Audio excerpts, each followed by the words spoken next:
Hey guys, welcome back to the Weiss Schwarz Study Hall. Today I'm joined with Oliver. Andrew. Yeah. and I'm James. Before we get to the topics, some bookkeeping. We have make sure to go out to Facebook, YouTube, Patreon, all the cool stuff. Like, comment, share, subscribe. All at TCGU University. We go live on Twitch and YouTube all the time, so check out those as well. If you want to check out the podcast, we're also on iTunes, SoundCloud, and Spotify. If we're not on a podcasting service that you want us to be on, just let us know. We'll get out there. Shout outs to all of our Patreon sponsors: Addie, Andrew Dang, Anthony Albano, Chris Miner, Clay Cardwell, Jay Rogers, Jarrett Hubbard, John Stone, Justin Farce, Kat Maria, Kevin Broberg, Lucinda Letica, Andrew, Paul Casagrande, Samantha Stevens, Theodore Ruiz, Tyler Zane Pease. And we have two sponsors for the show, Cards Custom Build and Inked Gaming, but we'll talk about more on them later in an ad break. Ooh. Yeah, Andrew, I got tired of trying to pronounce your name. Oh, dude, no problem. I understand. I gave up. Man, what a loser. Dude, my name. You my told me name's how to always hard pronounce. You've sent how to pronounce it to me, and every time I forgetted it, and I just stop. You mean forgot it? Forget it. Yeah, I No, always dude. forgetted it. No, dude, forget it. You never forgetted it things. Dude, I forgetted things all the time. God. How So, are you guys today? I'm How alive. have you guys been in this last week and a half? Weiss Schwarz. Pretty good. Doing a lot of deck testing. I bought a new deck, but I've been like minorly testing that new deck. But I've been mainly testing JoJo's. I've been actually testing that deck a lot, surprisingly. Yeah. Yeah. That's I, pretty cool for me. I have been helping my parents out. They needed me to watch their dogs, so I've been getting like 2 hours of sleep for the last week, and I feel more alive than ever. Do you need some of that energy Mountain Dew that Oliver was drinking over there? I need what the kids call the G fuel. No. No. I was not drinking that drinking. I was not drinking the whatever the Mountain Dew energy drink was. I was drinking Mountain Dew Ice. There's a difference. Is there really? Yes. I feel like Mountain Dew is just kind of all the same. What James was thinking about was Kickstart. I was just making fun of the fact that you're drinking something that's not Mountain Dew. It is Mountain But Dew. it's a Mountain Dew byproduct. It is a Mountain Dew product. I'm gonna be honest here. I've been cutting back on the soda. So like Solid. the last time I tried to drink a soda, I'm like, God, this shit's like way too sugary. I kind of have to, but like that's Fair. beside the point. Well, James, what are we looking at today? What do we got on the agenda? Today we're going to talk about tech pieces and consistency, healers versus other level 3s, and then we'll get into a topic not many people in other card games know about, but diversity. Okay. So let's get into this first topic of tech pieces versus consistency. Dude. Okay, cool. Who wants to start us off on it? Oliver, I feel like this was your idea. My idea. Okay. It technically was. You said something and I just wrote it down. To be fair, yeah, I have a lot of different decks, so like I have this because I don't really go off of like online lists. I do look at them and see them, and then I make my choices after that. So my lists are a little different usually. Fair. So I have varying decks. So what are we exactly looking for from this topic? What did we decide? I mean, there's a lot of ways to interpret it. Yeah. What do you think most of when you think of tech? Is one of very specific cards, or I think depending on the deck that you're playing and what you expect to play against this deck and what big counters are facing you, depends on either A, do you make the deck more consistent, or B, do you put in a tech choice that can actually help you in that certain matchup? And that's all dependent on what deck you're playing. So like I play Goblin Slayer, and Goblin Slayer, I'm playing the standby door combo that lets me play these Cowgirl standby and the level 1 Goblin Slayer combo. So I have a ton of tech choices in that deck because, I can find a lot of them. from then playing a lot more consistent deck, which is ReZero, which obviously is the blue-yellow build. So that needs to be consistent because that's what that deck does. Yeah. When you're playing something other than that and you don't know what you need, then that just depends on how you test the deck out and seeing what does the deck want to do better. Does it want to stay more consistent, or does the deck like having tech choices in order to answer a lot of its matchups? I personally like playing a lot more tech choice decks because that seems a lot more fun in my opinion, because you're having to play a lot of different cards. So you're not just playing 4 of this one card, you're playing maybe 3 of this one card and then 1 of this other tech choice card that will help you in like maybe your Bang Dream matchup. Or your ReZero matchup. So it's like, hey, cool. So like right now I'm playing JoJo's, and I'm switching it up constantly because there's something I find that I like and that I like to change, but then I want to actually make it more consistent. So like right now, I used to play only 2 of the 2-0 yellow event from JoJo's. Now I'm deciding to play 4 because that card is just nuts because, hey, I don't have an early play in the deck. So playing a level 3 from the top of my deck seems like the best course of action. So that way I can play against these early plays that everyone's playing. So it's just really up to either the player and then what deck he's playing. And as a player, do you want more tech in your deck or do you want more consistency in your deck? When I think of tech, I think more of along the lines of like the 2-1 backups that are just like early play killers. Because like not everything you play against is going to have early play. So like sometimes that just doesn't do anything. It's just a 2-5 backup. I don't think Free Fresh as I don't think of that as a tech choice. I think that as more of a consistency problem, of a consistency card. I think of things like so the backup Free Fresher I think of as a consistency choice, but I don't think of like Priestess Free Fresher, the pay to do the thing. I think that is more of a tech choice than a consistency choice. Yeah. It's really odd the way I think of it because like you're gonna play a backup anyways, get the Free Fresh. But like for like to on play a 0 that's only purpose is to Free Fresh, I think that is more of a tech choice than the backup is. Yeah. I think that's just the nature of what a backup is. You usually want to at least have 1, if not 2 backups of different kinds in your deck because that will save certain characters at certain points. So I can see where you're going with the consistency part in that card because half the card says, I need to be consistent. Half the card does something you were already planned on having the card do. And so I can see that. I know like in Log Horizon I don't get to use it as much, but like the backup Akatsuki, the Free Fresh Akatsuki, I use strictly as just a Free Fresh. The only plan for that card is Free Fresh. A lot of the times right now I just get beat out by power anyways, so having the extra power doesn't matter.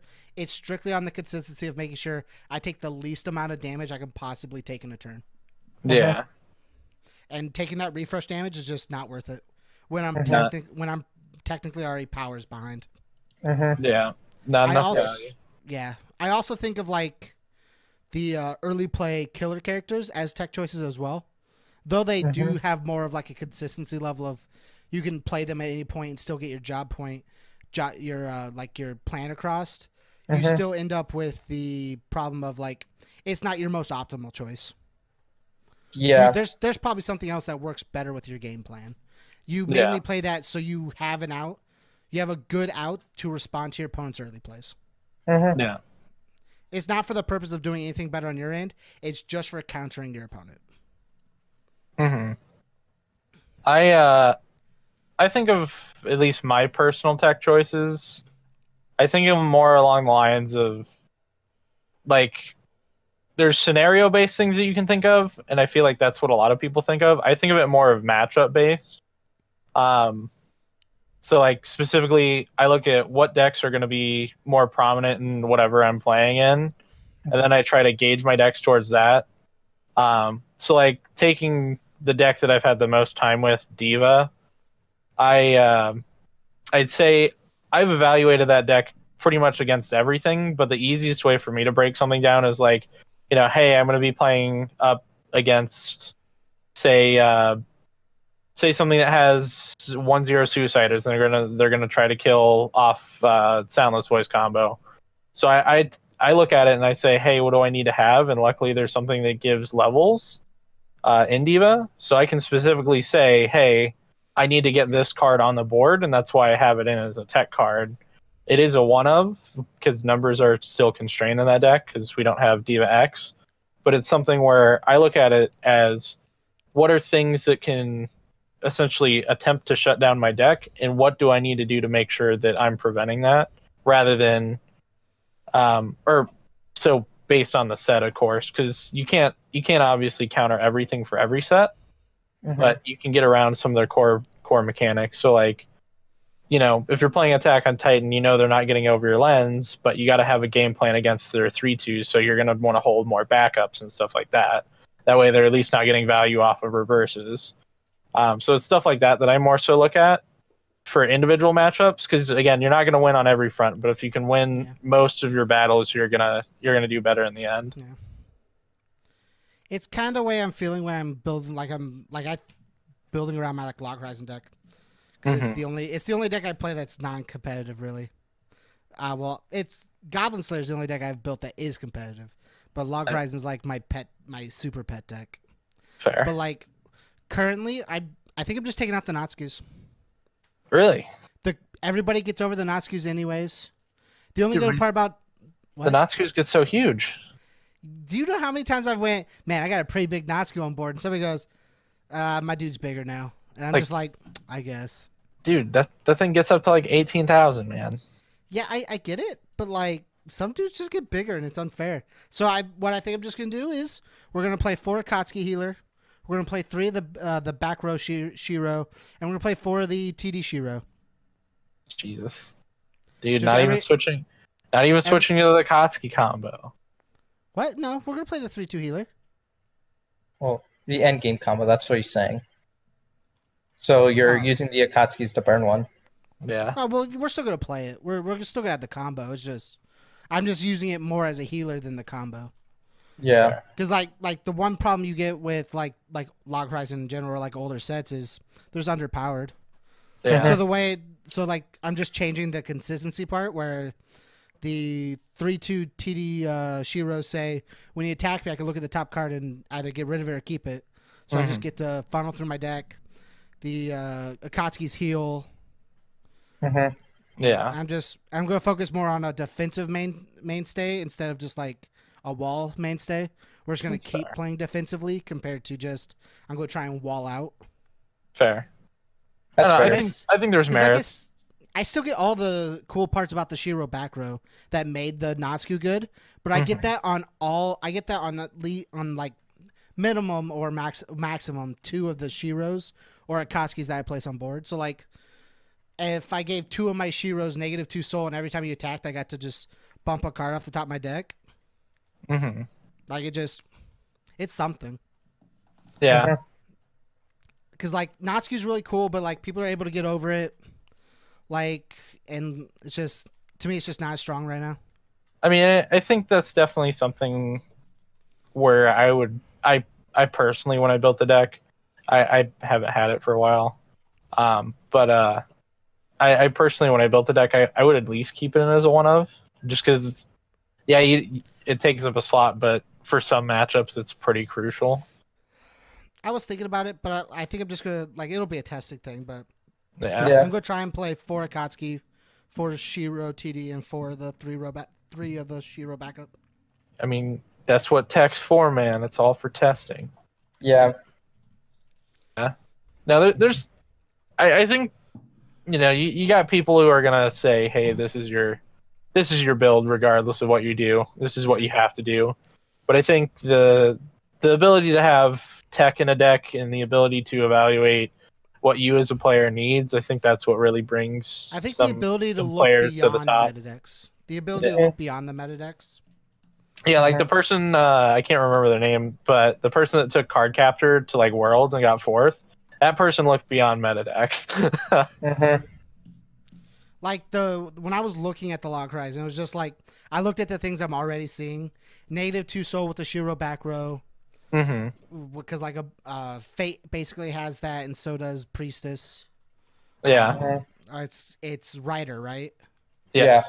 Rider and Priestess, and then you get Goblin Slayer, Witch with TD Shiro's check top ability, but you get that as a main guy, so like it's not as good as Damage Scribe, but Yeah. you get on attack, which is fine. And then with you get a good healer that has a complementary ability to just burn as well. Yeah. So like it has a lot of like key pieces that like all the decks have.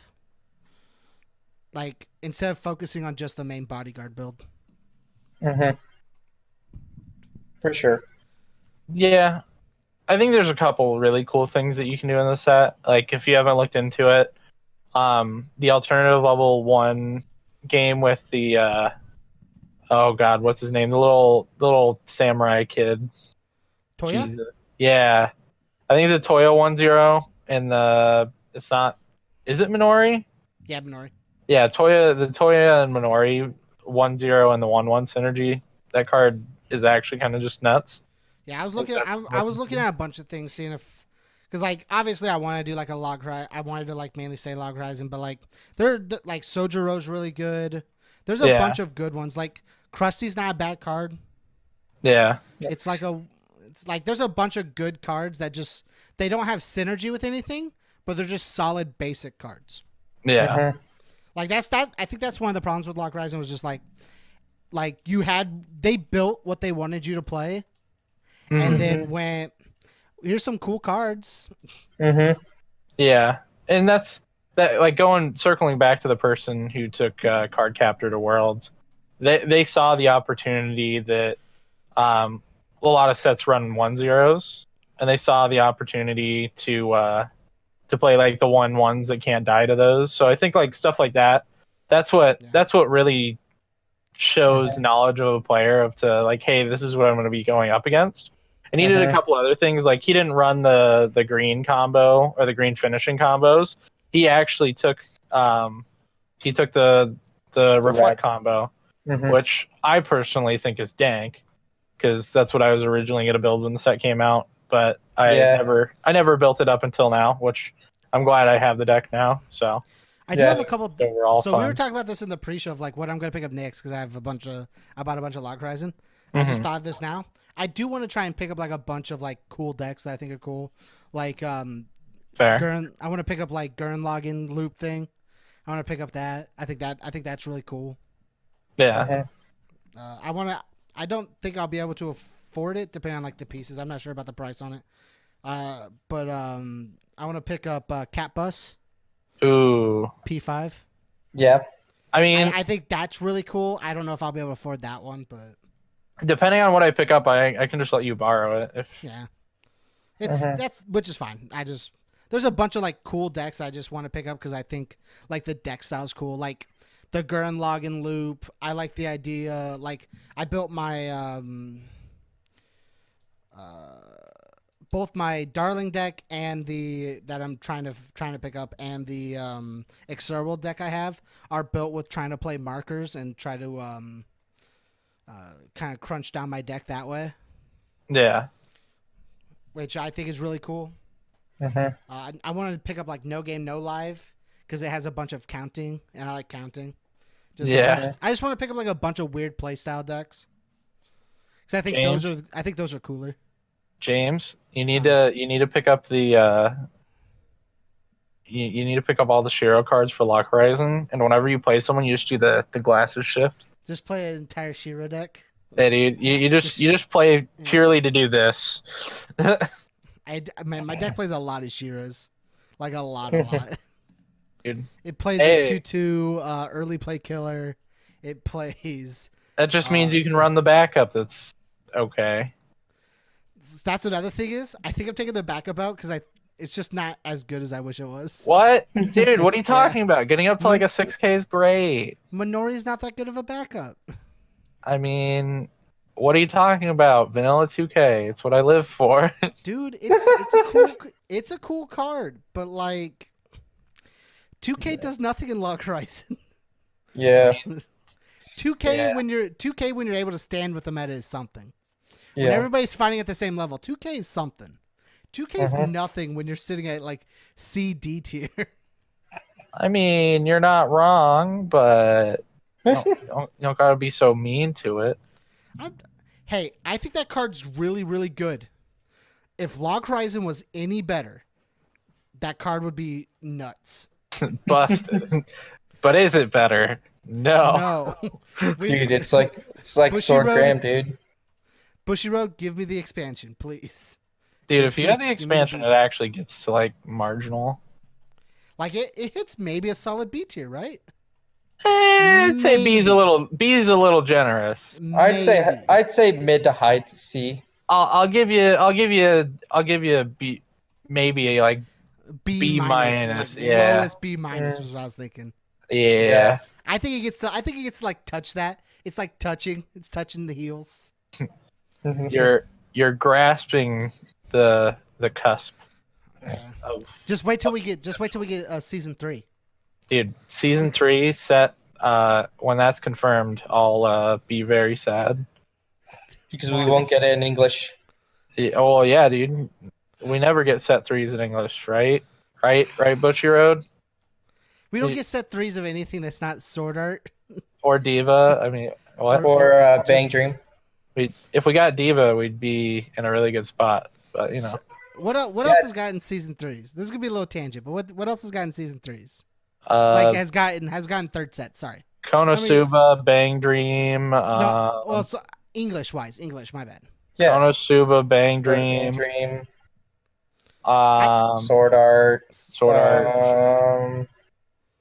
Set Love 3. Live. Yeah, Love Live, but that hasn't been around for fucking centuries. Yeah. Fate technically. Yeah, Fate. Yes. I think after that, that's it. Yeah. Does that sounds Madoka about- only has- Kantai. Oh yeah, Kantai did get 3 sets. Madoka only has 2, right? Yeah, Madoka only has 2. Possible There's a lot 3 of- if we get it in English, because the new Madoka set in JP. I mean, see, a lot of people want to get it, and I want us to get it, but we're not going to get it because of rights, or not buying the rights in English. Yeah. If we get Such Madoka season garbage. 3, I hope we get Hatsune Miku season. Or just the Miku power X. up set. I'm so upset at the things we don't get for this game. Yeah, it feels bad It's so sometimes. upsetting. Yeah, that's the one thing I wish Bushy Road would do more is like I get that they do the polls, but do the polls in a way where like it actually feels like our input's being taken into account. Thank you. Where was the poll where everyone decided they wanted Adventure Time? Yeah, that's what I want to know. Can we put Yeah. those guys on a list to never vote in a poll again? A watch list. You don't get a vote anymore. They just don't send those people the email. Now you see, that was the minority, and they thought, hey, that's an easy one to get. That won't take us a lot of rights to grab. Let's do it. So They were like, I gotta say, if I get 20% of people agree with it, we'll get it. It's cheap. I gotta say, 21? I do understand. Yeah, you want to get new players in the game, but at the same time, there's sets I still need. All We right. don't get the cool ones either. We won't get 10th anniversary. We won't I get mean, Overlord. We're not going to get Overlord. I could see getting 10th anniversary, but I could also strongly see that we don't. We I just think- got Alicization. I don't think English will get that anytime soon. I think we get Underground, like if they make Underground 2. I think If they make Underworld, we get that. I I don't think- think we get 10th. I think we Fair. get 10th when it's English 10th, not Japanese 10th, if we want to. And I'm not Yeah. sure how long the difference was between the English and the Japanese release. I don't know that off the top of my head. It was about a year. Oh, so like if anything, we get it next year. If so be it. But like after that, I don't think we get it. Yeah, that's fair. Yeah, Plus, I don't think they could pass some of that art through. yeah. From 10th, there's Dude. one questionable piece of art. There Yeah. is one questionable piece of art. You're right, and they made it an SP. Correction, SSP. Yeah, they made it an SSP. One in like what 10 cases? What? No, it's just 1-1. It's Or you one, only one in get one though. Yeah. Good luck One per maxing your case. deck, James. Here's the thing: they're not. It's never gonna come, so I won't have to. You know what, Alright. James? I hope you eat your words. Yeah, man. I hope I don't. I don't want to have to. That's like a $500 card. First Alright. buying Franks, then buy. Yeah, I'm gonna like finish maxing out my Frank's deck, and then they're gonna drop the announcement. I'm just be like, I just finished paying $800. I don't have this type of money. Goodbye, stimulus check. I'm gonna have to You sell were my so other nice. kidney. All right, we want to head on Have to. no kidney. Let's get on to this second topic. All right. Healer, why should you play a healer level 3 versus other level 3s? Because you don't die. That's very fair. Also, I feel like the healer selection has been getting stronger as the game goes on, which power creep, no shit. But Yeah. I mean, like, Bang Dream currently has the strongest healer in my opinion. Actually, two of the strongest healers. Mhm. So, because it has the 3/2 cost me from first set, which is honestly just still really good because it's if you have 4 music characters on board, you can early play it, which That is that a condition's Saya. so hard, man. That is a Saya, not a Kasmi, sir. Oh my bad. Okay. Well, you have that card, and then you also have the 3/2 Ran from the third set that allows you to heal the memory, which is like, hey, let's heal and compress at the same time. I think heal to stock is nuts. Yeah. Heal the Yeah. stock is is a nuts definitely one. nuts. Yeah, and heal the stock's becoming more and more just like of a regular thing that they print in the sets, Yeah. which is kind of nice. Yeah, because Power you're creep, playing cash with grab. because you're playing a lot more sets that are able to retain hand size. So now ditching a card to heal the stock is like, hey, that's pretty nice. I can do do have to that. say, I find it encouraging that they're at least showing some signs of like, hey, power creep's a thing. Hey, we Mhm. kind of power creep too far, just tiny bit back. Alicization, I mean, what? Yep. Oh no. I wasn't gonna mention it every podcast, but James, I had to get it in. I get it. I feel the most about it. Okay. Dude, It was James. the one set I was looking forward to, and it just dropped. and it's gone. Hey Here James, are just my think about it. expectations. James, just think about it. The more the set goes down in value, the easier it will be for you to buy into it. Oh, don't Oh, worry. shit, We were dude. talking. I was talking to you with prices of the singles you had at the shop, and I was just like, Dude, dude, $8 for this triple rare? Hella down. I was like, this Sunday I might come in and buy them. Like Yeah. $5 for the Kirito that is really good. Solid. Yeah. Mhm. $7 for the Yu-Gi-Oh. That one is actually good in general and not relatively good because it's early play. Dude, I don't understand why the Yu-Gi-Oh has been cheap all along, but it's No, just like, it was up. It had its fair price. I mean, it was like 12 for maybe like a week, but after that, it just dropped. It's sitting at like a solid 7-8.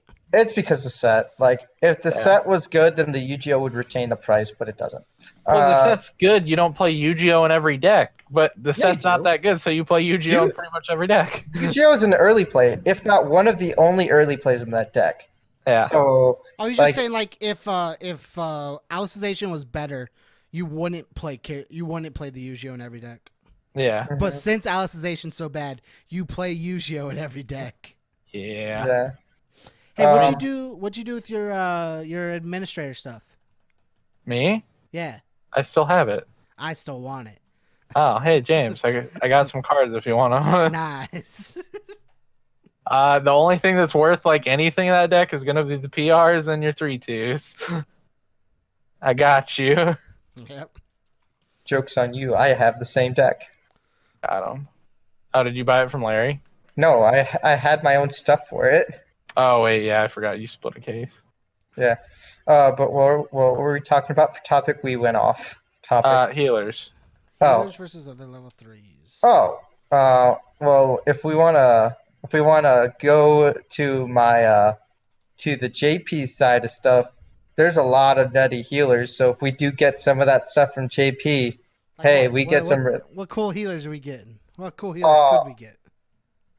We get the Saikano 3-2 combo. That Oh my god, with that the combo is fucking stupid. Okay, go ahead. that 3-2. Yeah, it's a regular heal. Cool. But it goes off of playing a 2-1, and then you just pay one stock at the beginning of climax phase to play the 3-2 healer from the waiting room, and then you still get to heal and you get a combo. That's neat. That card's really nuts. That whole deck is really nuts. I say it's top tier. It and Diva are like the top 5 decks in JP meta right now. They're just so strong. It's not busted at all. Yeah, dude. Fair and balanced. What other uncommons are worth a lot more? Do you remember when healers just used to say heal? Not Yeah. heal and do X. You mean like trial deck healers right now? Dude, Electron Diva? It gets power, but that's about it. Things used to be like heal 1. This card gets 500 for every other character. Yeah, that's pretty Electron sick. Diva. My dude's an 11-5. Oh my god. I don't know what you're talking about. I have that in my Goblin Slayer deck. I mean, so in all fairness, with like those types of healers, they're still pretty good because They like get power.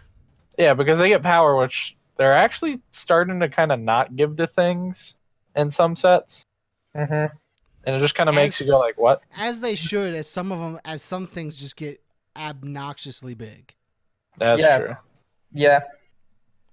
I was not to be mean or anything, but I think it was this last Monday, I was playing against one of our local players, Ethan. Shoutouts Ethan Jensen.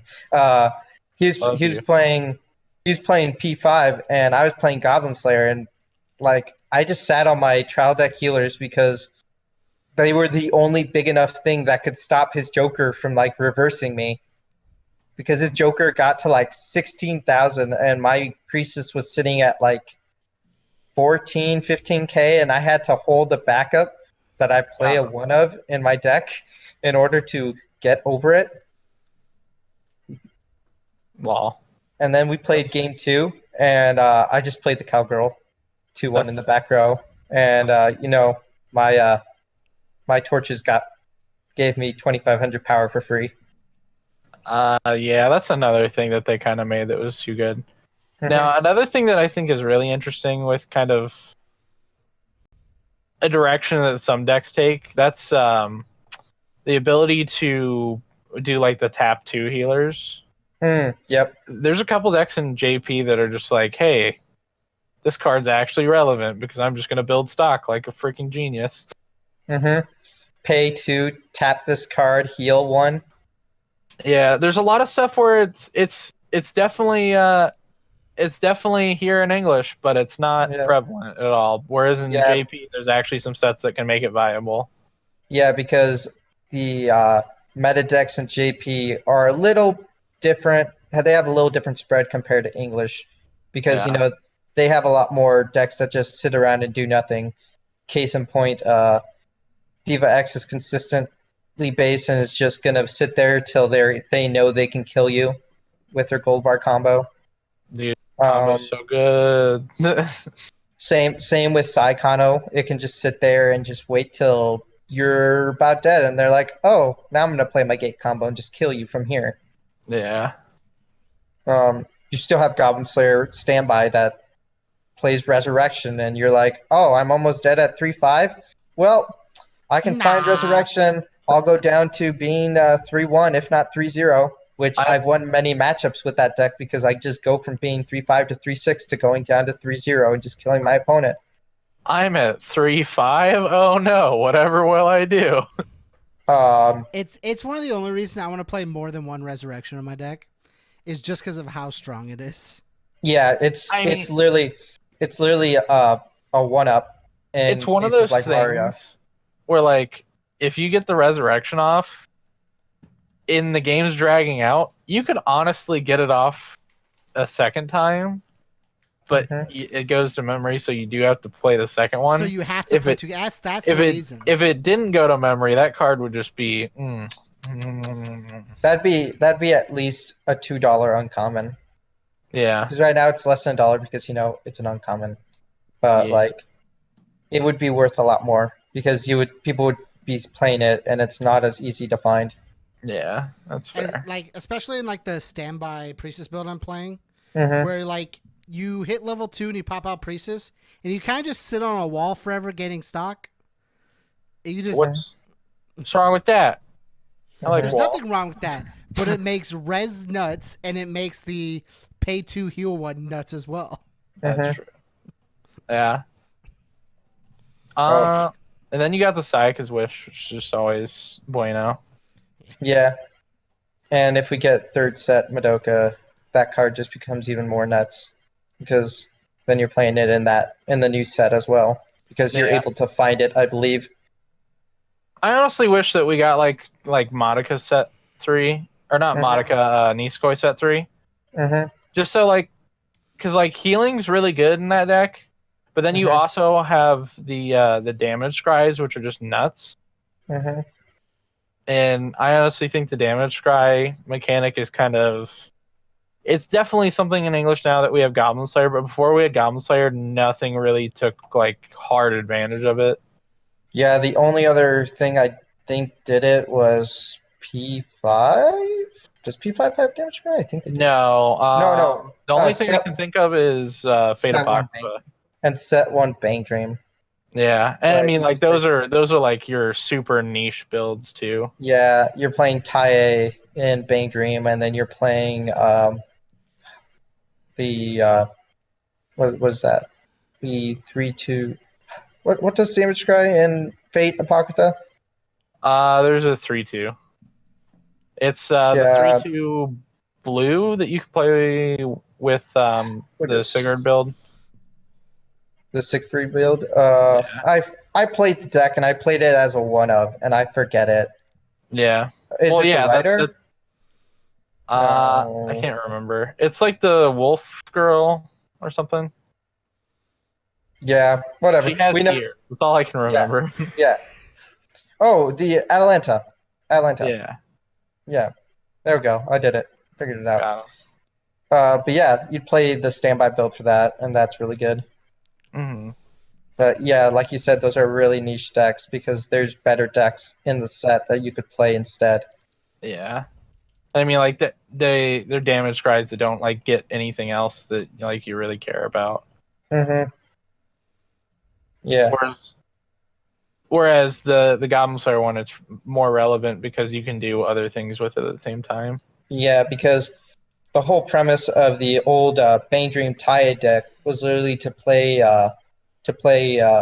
Pants Trigger, and your ties literally said when you play the climax, heal for each tie on the board. So if you had the three of the 3/2 ties up front, you would heal 3, and then they also had natural damage scribe with them.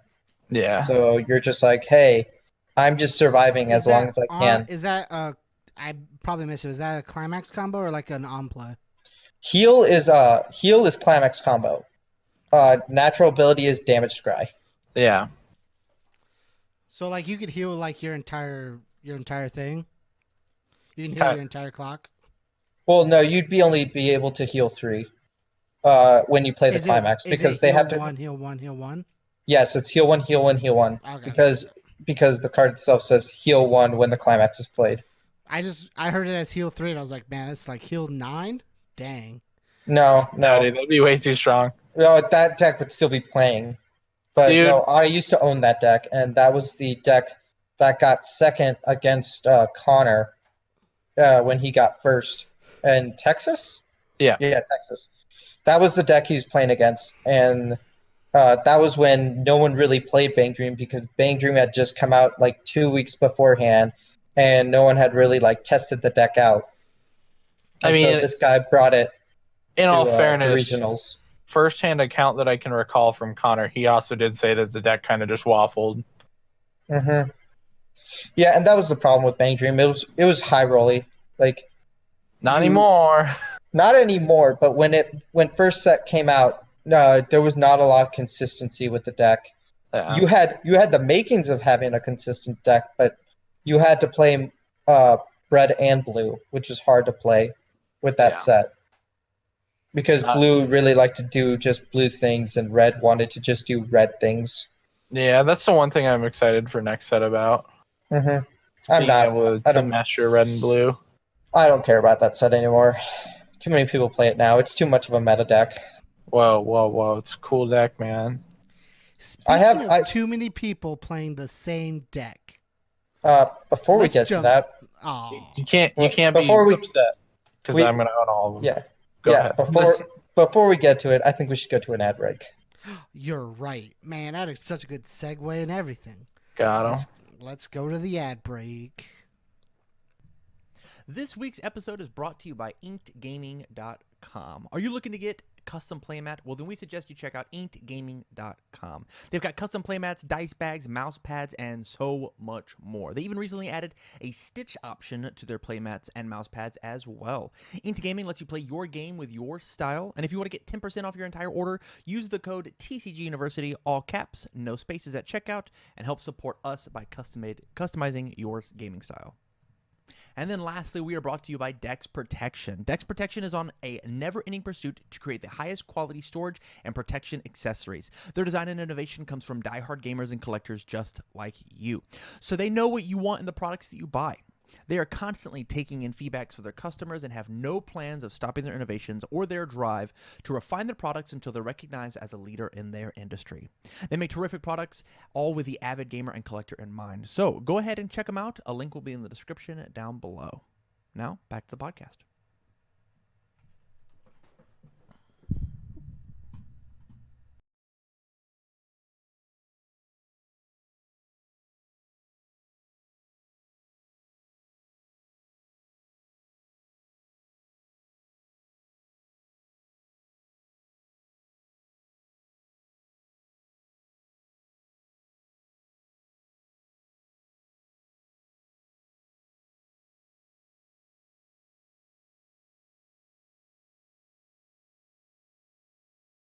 Okay, and speaking of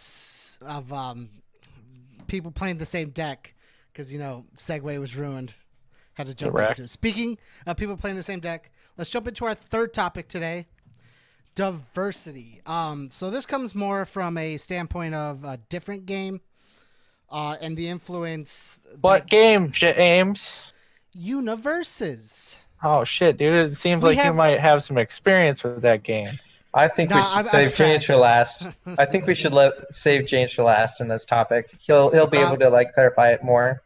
That's what I was. Shouldn't I explain it first, or? Yes, please. Yeah, just explain the main topic. First. Okay, so diversity comes from technically from a game called Universes. It's a game I played terribly. Basically, the way it works is when you get to top cuts, only one person playing a certain deck can make it in the tops. For our game, we have we have characters that are our main character. They run our entire deck. So our decks are built by a name basis depending upon the characters we play. But the way it works is currently we're gonna have My Hero come out in the next month, so I'll just use a couple of names from there to make it easier. If in our top 8 there are 2 All Mights, only one of those All Mights technically makes top 8. And the other All Might will drop down to 9th place. And then whoever is in 9th place at the time jumps up to the 8th place spot. And then it keeps dwindling down until there's a unique 8 different character bracket, technically. If bracket depending upon however we do tops or whatnot. Mm-hmm. So there's 8 unique characters. And basically the question is, how would that influence Weiss Schwarz, or if there's a certain way to input it for Weiss Schwarz? Oliver, do you want to start?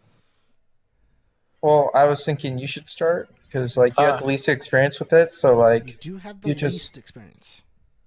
So, while I do have the least experience, I've actually thought about this in depth. And I think the only way it's agreeable for a game like Weiss Schwarz, where by doing that, you're essentially giving some of the players that are playing lower tier, lower quality decks, since the card pool isn't as deep, The only way that I find that viable is that if we're in a 2 of 3 meta where it has to go down to best 2 out of 3s, and you have to allow people to sideboard only in tops. So I think you stick with Swiss, you do diversity, and then you move into a game where you're doing best 2 out of 3s with the sideboard.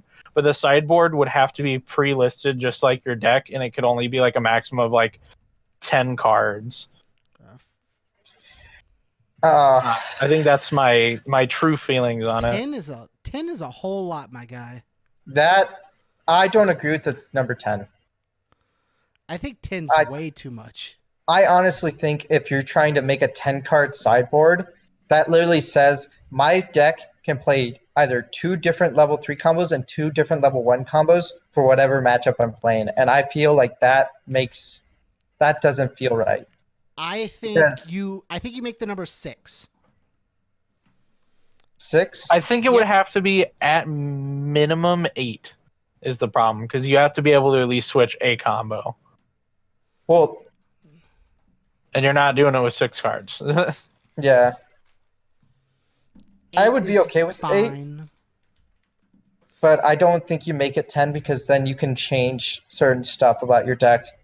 And that feels... 10's too much, because you get both to do the option of having your exchanger, whatever combo you want to change out, and the option of playing 2 other cards for whatever that combo doesn't cover. Fair. And that way, if you do just 8, they're stuck between choosing, well, do I just play a bunch of small pieces I can just intermingle between whatever matchup I need to go in, or do I just solidly go for this different combo? Yeah. Do I like pick and choose small little pieces to hopefully cover the meta, or do I blanket some of the meta with this one combo that changes? Yeah. Because, in my opinion, how diversity would work in our game would be that your end game combo that starts your deck, that would be your diversity caller. So let's say you're playing Yukina top end. Then your deck is Yukina top end, and no other Yukina top end can play in top 8. So you have to be the best Yukina top end deck that you can be. And that's the same with like... How do you think Sword Art would work? Well, like Sword if they're Art... not playing if they're not playing a solid top end. If they're just yeah, because then that gets to the point where you have to play a combo at top end, which not all decks have to play. Because my original Log Horizon deck doesn't play one. Yeah, and that's where I think the organizers of the tournament have to define what deck is which and know the meta and how the meta is flowing. And so that's where your judges really come into play. So your head judge has to know what deck is this called? Is this standby switch? Is this just Goblin Slayer standby that just does a bunch of stuff? Is this deck just Sword Art with level 1 Yuki combo with a bunch of 3/2s that just do stuff? Like, that's where knowledge on the head judge is going to be put to the test, on knowing what deck is it, and then making the call. Is it the same deck as one of the other decks in the top 8, or is it going to get diversified? So, personally, I think that's up to the organization themselves and how they conduct it. What if they did it by license? Yeah, I think it would have to be done by license is the problem. Yeah. And like one of the things I thought about is like, what about the difference between like Alicization and like a regular set? And I was just like, well, the difference between that would be like, it's just all Sword Art. There's just no way to like blanket it. You can't go like do it by like set. You have to do it by license. Because like a lot of sets intermingle. Like Sword Art's one of like the bigger sets that do it, but like really pick and choose between all of their sets. And that would work for it. But then as a player, I feel bad because then I can't play my Mill 11 deck, which is completely different from a Sword Art standby switch combo. Like, you just have to be the best Sword Art. Well, yeah, but then our decks do completely different things, so they're not the same deck. Yeah, but like, so you're playing the same license. It depends on how you want to view diversity. Do you want to it depends on how you want to like diversity to be. and this all depends on more like Bushiroad's point of view and how they look at the game. It would be, in my opinion, would be more of because like the way UFS does it is they just don't want to see 7 people show up with the same character. Like, it's no fun if everybody just shows up with the same character. And I sure, guess, like players are gonna have like their own uniqueness on the decks, but like it's not fun if like you show up to there's 7 Worlds Jeddas. and there are 7 Attack on Titan decks and 1 sword. They're like 4 Attack on Titan, 3 Sword Art, and like 1 Goblin Slayer. And it's just like, well, I'm glad I showed up to play tops for against 2 different decks. This is cool. Yeah. I'm glad I showed up for mirror matches, even if like they're slightly different. Like it just. Yeah, I guess then that does. But then, like I said, as a player, you feel bad because now your bigger set that you love Sword Art is now blanketed by 7 different sets. Yeah. See, and that's Do you know how much it would suck to get beat out by an Alicization deck as a real Sword Art deck? Get wrecked. Yeah. I mean, you couldn't live it down. But like my main thing with saying, the sideboard over that is the way the game is played is by set, and that's really the only way that I feel that it can be viewed if you're going into something where you're. You mean by license? You're saying, by license, because when you initially start the game and when you sign up for a tournament, most tournaments, other than like very few in Japan, are saying, hey, you have to play a set with all cards from this show. And that's why I'd rather give. Is there more a format lenience where we to it. don't do that? Yes. Really? Yeah. I've never not played that. It's broken in a lot of ways. Because then you can make combos that were never meant to be a thing. That sounds sick, actually. There's a couple infinite combos. If you look up Weiss Schwarz Standard, because we play Neo Standard. Neo Standard, yeah. We play Neo Standard. If you look at just Standard, then that's where the crazy people live. Hey, I'm James Stevens. I'm captain of the meme squad, and I will be looking into Standard. I mean, there's a couple decks where you can literally go like infinite on stock, or like there's a couple decks where you have the possibility of generating like 22 stock in a turn. Nice. Yeah, it's pretty neat. Infinite res. Infinite stock. Yeah. That's really cool. But diversity would be cool because, like, it would be cool and it would suck at the same time because all the Sword Art players would be like, oh man, this sucks. Yeah. But then, like, these players that are playing, like, Card Captor, Goblin You get more Slayer, of the card captors. You get more of those card captors. You get at least a Card Captor may go in. Like, you would see at least one deck from each of the top meta decks. Stories. Yeah. I think it just pushes creativity, which is why I'd be a fan of it. Yeah, and I think that would also pushes away from bandwagoning. Yeah. And then that changes the player base too, honestly, because then a lot more players wouldn't just be looking for the top meta Bang Dream deck. They'd be like, all right, there'll be for sure one Bang Dream deck and one AOT deck. What Dark Horse decks? What's the meta call? Yeah, what are some of these Dark Horse decks that can play against these decks and still do good, but also still play against these other different decks that are coming to fight me? Think about how much diversity would have on the release schedule. Like we talked about it on earlier, like a past podcast, but about how like we don't get the 2 sets a month. Diversity could push 2 sets a month. Because like it gives you more of like the expanded format, meaning that there are more possibilities for that top 8, top whatever. Yeah. Because of diversity, you have to play different things, meaning that these other sets are still going to sell, and they're not just going to fall off because one might be a little weaker than the other.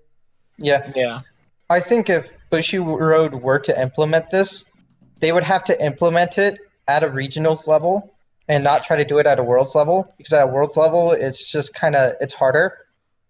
But you don't want to change it up on. Like, hey, we're gonna you get entered into this tournament from playing this format, and then hey, now you're playing something different. I think they would have to do it the same way they do. Like they would have to test it out. Like, they would have to do like local level. Like here's a fun little idea to try locally for your like local stores, or hold like a small like promo tournament for it for like whatever, like the same way they do like Priestess, like a shop tournament type of thing. Yeah. Or, like just like here, test this out. This is the way it works. Yada yada. top 4 has to be all unique or whatnot, and whatever. And then like if depending on like how the receiving end of that is, then do it at like a bigger like regional level, and then maybe just make it its own format depending on like how well it gets received. Depending, of course, because like I know I talk about this with like a lot of different. Obviously, we run Universes was our main podcast for like this channel and whatnot, and then like obviously other things have grown off of it, but like. Not every game is on board with the whole diversity idea. Actually, a lot of games just absolutely hate it. Yeah. They think it's absolutely terrible for a game. Unless you're the Omaha local community of Weiss, where we're all like, who's playing what today? And there's 2 people that are playing the same deck, and they're like, we don't want to play this.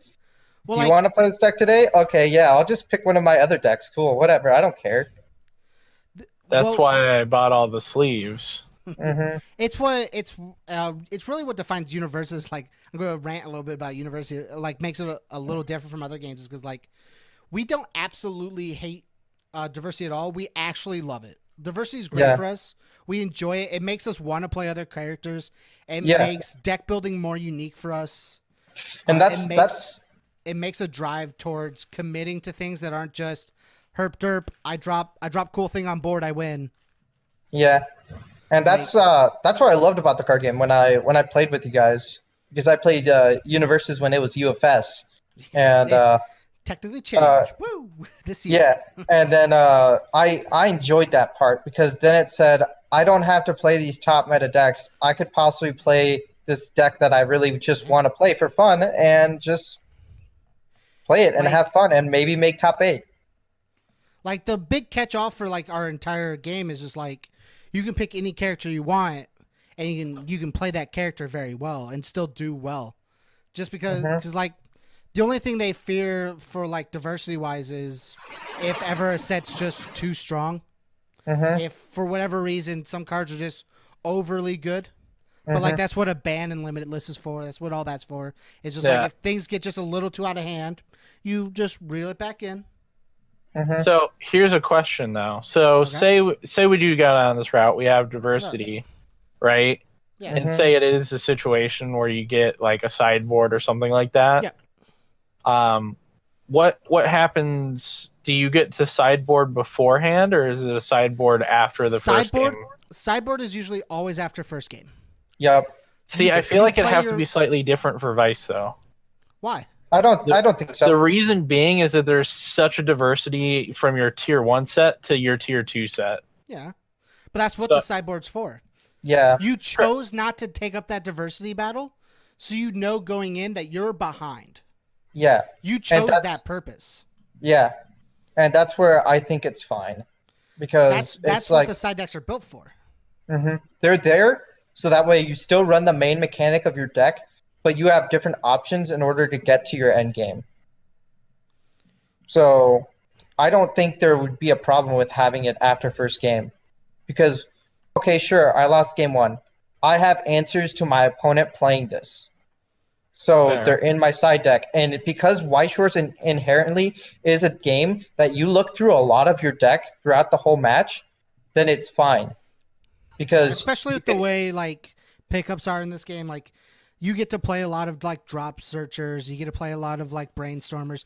You see cards fast enough that like you don't have to worry about getting to your sideboard. And like, especially with the way how lucky you can be in a game, it wouldn't really matter game 1 if you're supposed to have the upper hand or not. Like you said earlier, your deck could just waffle. Yeah. That's fair. Like, you could just beat your ultimate counter on game 1, and you're like, now I have the advantage. Let me go into my sideboard and get the cards that are specific for this matchup, and let me just blow my opponent out of the water. Yeah. And then that's also for the opponent as well, because then they're like, I lost against the person I'm supposed to beat. Do I have cards that will make my deck more consistent to beat this matchup? Because I know it was a matchup coming in. So then that's diversity. I think diversity really brightens the way that side decks get used, strictly on the purpose of like you play your lower tier deck so you can make it into top 8 because you didn't want to lose your diversity battle to like a person who's going to be playing Konosuba or to Konosuba. James. What? Yeah, you you didn't want to lose that mirror matchup versus a Konosuba or a Goblin Slayer, Sorta or whatever. Yeah. So you played your card captor. So you got Yeah. that. Your deck's supposed to be weaker than that. That's what it's supposed to be. So you Yeah. go into the tournament knowing if I do make it into tops, I need answers to these top tier decks. I need answers to this. That's what I'm building my sideboard for. And then the people who are at tops are building their sideboards for the same decks or because they think their deck's good enough to the decks that they think can beat them. You're always building your deck towards what you are weakest against when you're sideboarding because that you want to win. You don't want to lose. The sideboard is merely for a fact of either winning a matchup you're supposed to lose or not losing a matchup you should have lost. It's always built towards winning, and I think with diversity makes sideboards a lot more interesting because it gives the lower tier decks a chance. Mm-hmm. And if the higher tier decks don't think too much about the lower tiers and only worry about those high tier matchups like Goblin Slayer versus like Fate or whatever, just worrying about those weird matchups where the bigger effects can stand out and they don't worry about the low tiers. The low tiers can just come in with their cool tech, shut down the high tiers, and just swoop in. You could get blown out of the water. Saying you don't like my cool tech tier? I'm just saying. Sometimes I think diversity tests a player's merit in deck building and then being an actual player. So I think it's more than just drop cards on the table. Yeah, it strengthens that a player knows this game and knows what he needs to do in order to answer his counters with his deck, and that will push a player to being an even better player / deck builder. I will tell you that getting beat in diversity does not feel good. It doesn't. It just doesn't. It will never feel good. It'll actually feel worse than just missing top 8. It'll feel worse. Yeah. You technically did good enough to make it, but you didn't. It'll feel worse. Yep. Because you weren't the best player for your deck. But making top 8 through diversity will always be better than just making top 8. Yeah. And that's where it makes the highs higher and the lows lower. See, that's where like as a player, the player that I am, it makes me I would feel like welcomed with it because I'm not playing every single meta deck. I have so many meme decks that like they have so much tech that like I play against meta decks at locals. Like there's always someone playing a meta deck at a local. Connor, I mean what? You two, shut Andrew. Okay. You meta Goblin Slayer came out and I jumped on it. I won't lie. Yeah. You jumped on all the meta decks from like the last 10 sets. Well, that's because Goblin Slayer came out and I became the I'm gonna buy the meta decks, and then after that I became the I'm gonna buy all the decks. Every meta deck. Yeah. And so as a player that I am, I would welcome it. And that would mean, hey, I can play Card Captor and still have a really good chance of making it. I could play JoJo's Bizarre Adventure and I could possibly make it. I could play Funny Girl Set 1 Log and still Horizon. possibly make it. Like all these decks, and that would make even the older sets still good too. So like IMAS would still be relatively played. Nisekoi would still be played because diversity is a thing. So then all their licenses that they put play well. Yeah, and a player can do that. They can play really well with a lower tier deck. It makes like older sets hold prices too, which is good for markets. Mm-hmm. Instead of just like, man, everyone gave up on the Alicization train, and all the prices just plummet, and then. Well, I guess we just all pick up GGGO and good. Shout out to everybody who did that. I thought that was hilarious. Yeah. Everybody just dropped Alice. Everybody dropped Alice and just picked up GGGO. Hey, I still have Alice. I'm waiting for Alice set 2, man.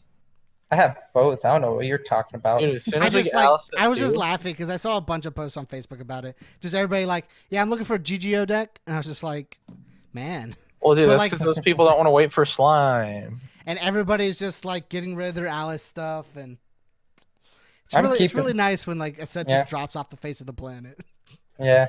It also makes like power creep really interesting. I won't say good or bad, but it makes it interesting.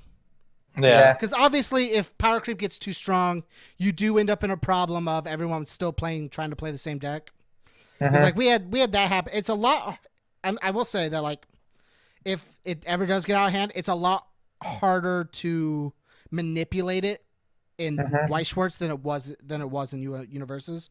Because we had one point where they had like a shift in like their card building, like how the way they wanted to build their cards, their card creation. Where like during our Cowboy Bebop set, everything got extremely out of hand, ability wise compared to the last couple of sets.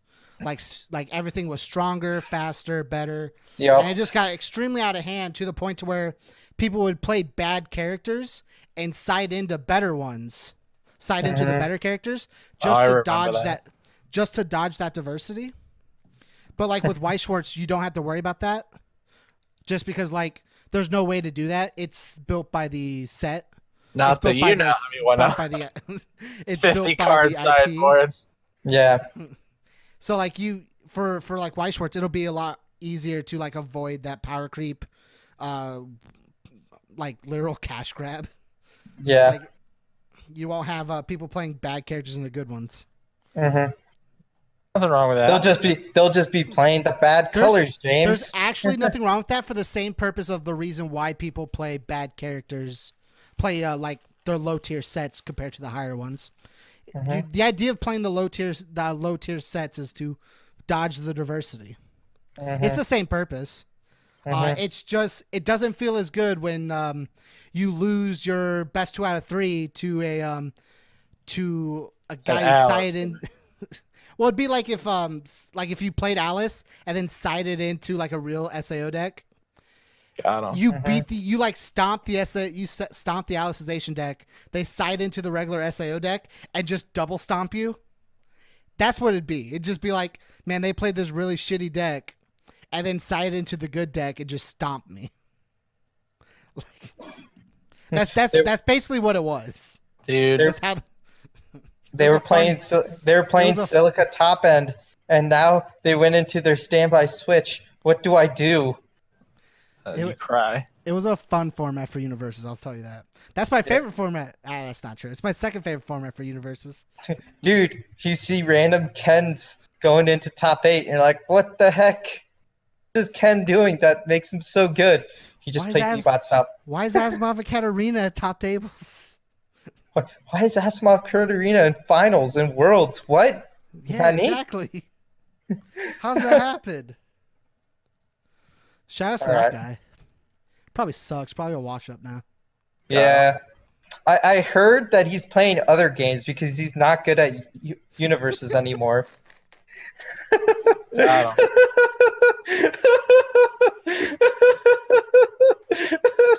I'm dead. If anyone doesn't know the joke because you only watch the Weiss Schwarz stream, James is that guy. I at one point was the second best player in the world. Yeah, I'm a washed up has been. Got him. God. At least you were never was. At least you weren't a never was. Well, I mean, I never was a champion. But you were a finalist. You were a top 2. I was a top Got 2. him.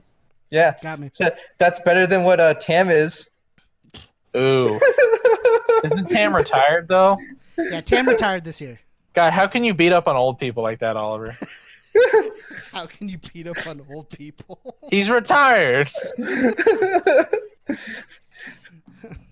So, final thoughts on diversity, guys? I think it's something that would definitely be worth a go. I think it would be cool. I think the youngins would like it. Let me play my JoJo's deck in top 8. I disagree with you. I think the youngins would hate it. I think the older players. Okay. Here's my more in-depth wrap up. We can talk about it in the post show. Yu-Gi-Oh players hate it. Regular players that want to play for skill love it. Skill players, depending on like the skill player, will probably enjoy it more. Yu-Gi-Oh players hate it. Your skill player that just wants to win the game probably won't. Well, it depends on the difference between the love of the game or the love for the win. Depends on whether or not they play for the win or play for the game. Now, James, here's a question before we go. Okay. We can talk about it in the post show. No. This is a question I need to have on this is a question the YouTube. on the podcast. Okay. Yes. James, if we had diversity in Vice, would you play competitive Vice? I want to play competitive Vice right now. I mean, but like I'm talking like Breakout, like a Love Live Sunshine or something that has your favorite little girls. I would actually Wink. probably just play Goblin Slayer. Fair. I'd play the Goblin Slayer deck I'm working on right now. Okay. Not exactly the normal meta build, but I'm really enjoying the way it works. So it's not exactly meta, but it is the meta, one of the meta-like sets. Fair. Okay. So with that, guys, thanks for checking out the podcast. Remember, if you want to like, comment, share, subscribe, share it with all your cool guys. If you got a community of people and you check this out, show it to them. Get all the love out there. The more people we got, the more bigger the community can grow. If you want to support us, go to patreon.com/TCGU University. If you hit us at that $1 level, you get access to all of our content early.